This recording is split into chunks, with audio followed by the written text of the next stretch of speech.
You refer to energy policy as a historical driver for PV growth in your presentation and point out that solar energy is increasingly economically viable. What are the implications for policymakers? Where do you see the role of policy going forward?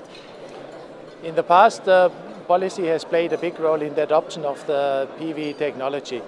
Policymakers have created a framework providing incentive schemes, but also certain subsidies that help to adopt the new technology very quickly and create the economies of scale for the new technology.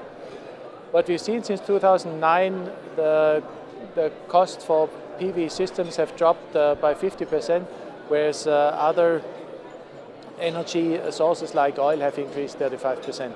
So looking forward, we will achieve grid parity in more and more markets, and that of course changes the requirements to the policymakers.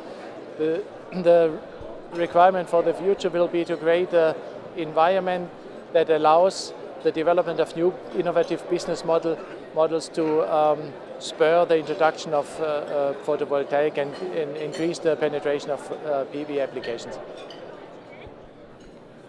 With its scalability, solar photovoltaics can be used for a wide range of applications, from utility scale to commercial and residential consumers generating their own electricity.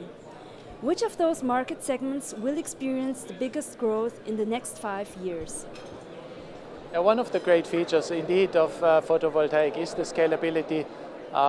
We are using virtually the same technology for all of those. Home and building automation fits nicely to photovoltaic. Photovoltaic can be a key element of home building automation.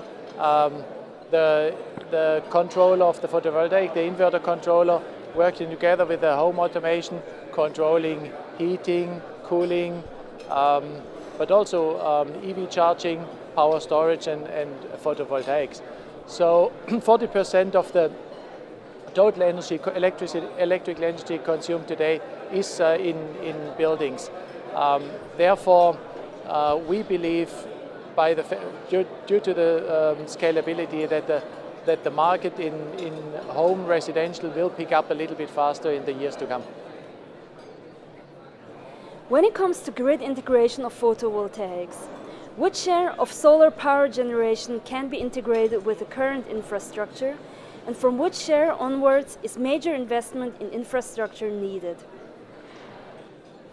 From our point of view, the challenge in the near future for the grid is not so much about the capacity, but about the flexibility. There is technologies available today to make the grid smarter. Therefore, managing both the supply and the demand of electrical energy into the grid. So one of the next steps would be that the photovoltaic solar power generation in remote locations, in homes, in residential applications could be controlled from a central grid operator, and that would very much lift some of the stress on the grid that people are afraid of today. Electricity systems with high shares of solar require storage. How do you see the prospects of traditional storage, such as large hydropower, compared to new forms of storage, such as distributed storage in batteries? The traditional ways of storage, like a hydropower plant, there is the typical time or cycle time for storing and releasing. I think here we are talking more like hours or longer, whereas for battery storage we are talking minutes to hours. So it's a different time perspective of those two storage concepts, and both are needed for the smart grid of the future. So we see them as complementary, not as competitive versus each other.